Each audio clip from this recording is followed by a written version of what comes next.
पति मिल जाए तो लोगों के मुंह अपने आप बंद हो जाएंगे। मैं पिछले कई दिनों से इसी खोजबीन में लगा हुआ था और अब जाकर कामयाबी मिली है। पहाड़ी के उस पार एक बुढ़िया रहती है, उसका एक भांजा है और एक छोटा सा खेत भी है। कुल मिलाकर बिल्कुल वैसा जैसा हमने कहानी में गढ़कर सुनाया था, और बुढ़िया राजी भी हो गई है। पर भैया मैं शादी नहीं कर सकती, सुमन लौट। अरे उसका भी सोचा है, ऐसे ही थोड़ी। देख, शादी तो बस दिखावा भर होगी। बुढ़िया का भांजा बहुत बीमार है, आखिरी सांसें गिन रहा है। अब मरा कि तब मरा, इधर तेरी शादी होगी और उधर तू विधवा। और वैसे भी तुझे तो पति की जरूरत केवल लिखा पढ़ी के लिए है ना, क्यों? बुढ़िया कितना मांग रही है इसके लिए? 300 टका। कहाँ से दोगे? वो तेरी भाभी ने दूध वूध का कुछ पैसा बचा कर रखा था ना, वही। तो ठीक है, यही करो फिर। वहाँ उस पार हमको कोई जानता भी नहीं। अभी उस बुढ़िया को बता कर आता हूँ। हरियाला बना लाडला वो तो बन्नी पे मचला जाए। हरियाला बना लाडला वो तो बन्नी पे मचला जाए। सासु मोरी ये करज सुन लीजो, मुझे ही बन्नी दिलवा दीजो। बनारसी साड़ियाँ दोनों दिला दूंगा। हरियाला बना लाडला वो तो बन्नी पे मचला जाए। हरियाला चलो चलो जल्दी, अरे जल्दी करो, कहीं शादी से पहले ही ना चल बसे। अरे ये क्या बच्चा भी है?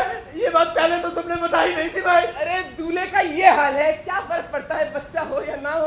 अरे इससे फर्क नहीं पड़ता ना, पर मुझे तो जिंदा रहना है। हाय हाय हाय हाय हाय, ये तो डूब मरने की बात है भाई। अरे मेरे बेचारे गब्बर को शादी के लिए ये कुंवारी माएं मिली थी क्या? हाय हाय मर गई मैं तो। ठीक है 200 टका और ले लेना। अरे इतना तो इसके क्रिया कर नहीं खर्च हो जाएगा। ये मरदुआ पंडित का बच्चा कहाँ भाग गया? जाकर सारे गांव में गाएगा, हरामी को अभी पकड़ के लाती हूँ।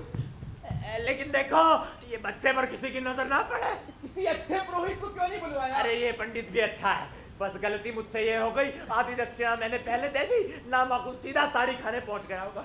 पकड़ के लाती हूँ हरामी। पुरोहित का पैसा भी खा गई, सस्ता सा पंडित पकड़ लिया, मक्खी चूस कहीं की।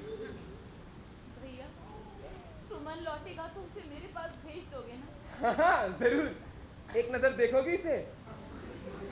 अरे ये तो पलके भी नहीं झपका रहा, जिंदा भी है या नहीं? अरे चलो देखो क्या। कहीं हमें देर तो नहीं हो गई? उषा,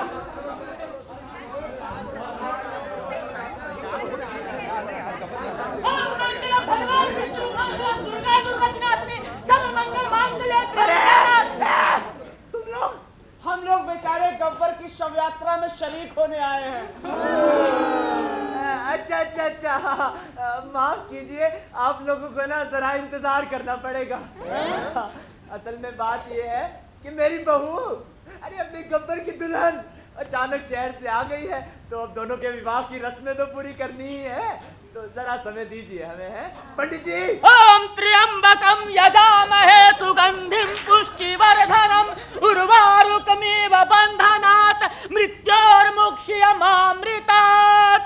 ओम सुजलाम सुफलाम मलयज शीतलाम जय श्री राम सस्य श्यामलम मातरम वंदे मातरम वंदे मातरम। चेष्टावकौ ध्यानम स्वानिद्रा तथैव च अल्पहारी गृहं त्यागी विद्यार्थिनां पंचलक्षणं स्वाहा। विवाह के समय भगवान शंकर ने माता पार्वती से और माता पार्वती ने भगवान शंकर से कुछ वचन लिए थे, अब वही रस्म होगी। पहले तुम बोलो कि मैं सदा एक आज्ञाकारी पत्नी की तरह रहूंगी और मरते दम तक इसका साथ निभाऊंगी। क्या तुम ये वचन देती हो? हाँ बहुत अच्छे। अब तुम बोलो कि मैं मृत्यु पर्यंत एक अच्छे पति की तरह इसे रखूंगा और पराई स्त्री की तरफ नजर भी उठाकर नहीं देखूंगा। हाँ क्या तुम ये वचन देते हो? क्या तुम ये वचन देते हो? क्या तुम ये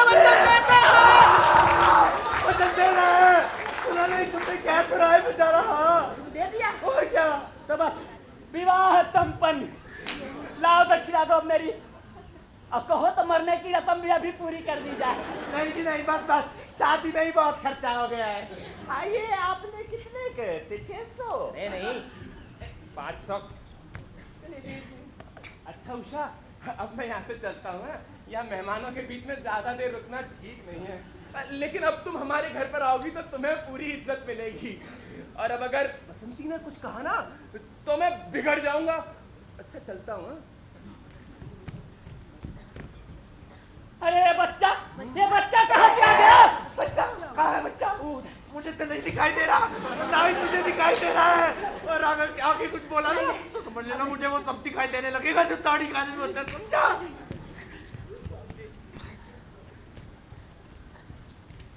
ये मेरी बहू है। खुश